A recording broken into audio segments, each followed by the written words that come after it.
পেসারদের দাপটের ভিড়ে তাইজুল ইসলামের স্পিন জাদু চলছে। তাইজুল যেন সাকিব আল হাসানের অভাবটা বুঝতে দিচ্ছেন না। 15 বছর পর ওয়েস্ট ইন্ডিজের মাটিতে টেস্ট জয়ের ম্যাচে Taijul man of the match হয়েছেন। অথচ বিদেশের মাটিতে তাইজুলের পারফরমেন্স নিয়ে অনেক সমালোচনা হয়েছে। যখনই উইকেটের দরকার তখনই তাইজুলের ডাক পড়ে।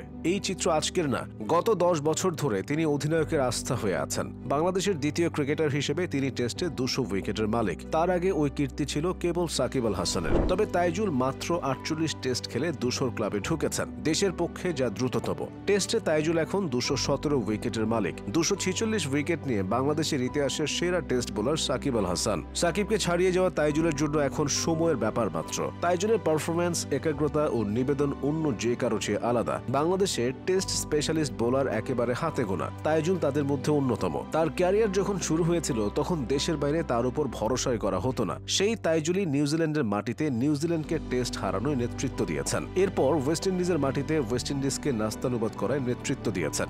নিজের টেস্ট ক্যারিয়ারে ফ্যাব 4-এর 4 জন ব্যাটসম্যানকে আউট করেছেন Taijul. Virat Kohli, Steven Smith, Joe Root, Kane উইলিয়ামসনদের মধ্যে যে কোনো একজনকে প্যাভিলিয়নে পাঠানো অনেক বোলারের স্বপ্ন। তবে তাইজুল ইসলাম এদের সবাইকে পরাস্ত করেছেন।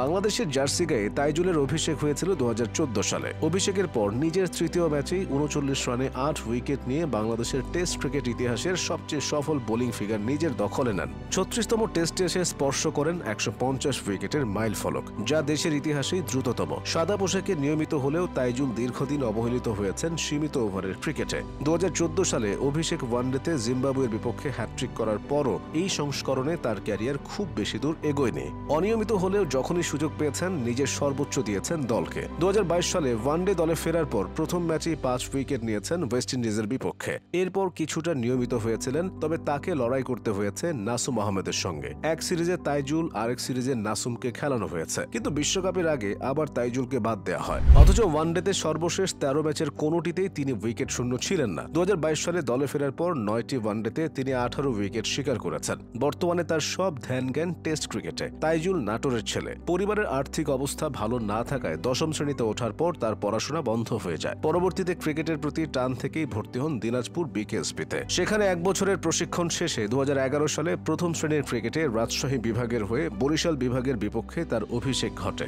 ওই ম্যাচে ব্যাটিংয়ে তেমন সফল না হলেও বল হাতে 6 উইকেট তুলে নেন। তার দল রাজশাহীও 116 রানের ব্যবধানে জয়ী হয়। তবে জাতীয় দলে পা রাখতে তাইজুলকে সবচেয়ে বেশি সহায়তা করে 2014 সালের বাংলাদেশ ক্রিকেট লিগ বা বিসিএল। এই টুর্নামেন্টে তিনি 4 ম্যাচে 37 উইকেট নিয়ে জায়গা করে নেন বাংলাদেশ এ দলে। এর কিছুদিন পর জাতীয় দলেও সুযোগ পেয়ে যান তাইজুল ইসলাম। টিম কম্বিনেশন বাদে টেস্ট ক্রিকেটে কখনোই তাকে বাদ পড়তে হয়নি দল থেকে। বাংলাদেশের স্মরণীয় সব জয়ে বিশাল অবদান রেখেছেন তিনি। সাকিব, মিরাজ, তাইজুল জুটি প্রতিপক্ষের ব্যাটিং লাইন আপ ধসিয়ে দিয়েছেন। তবে সাকিব, মিরাজের মতো তাইজুল তেমন আলোচনায় আসেন না। ব্যাট হাতেও তিনি প্রয়োজনের সময় রান করেন। তাইজুলের টেস্ট অধিনায়ক হওয়ার গুঞ্জন উঠেছিল, কিন্তু এখনও তা হয়নি। তবে যে অবস্থাতেই থাকুক না কেন, তাইজুল ইসলামকে বাংলাদেশের দরকার।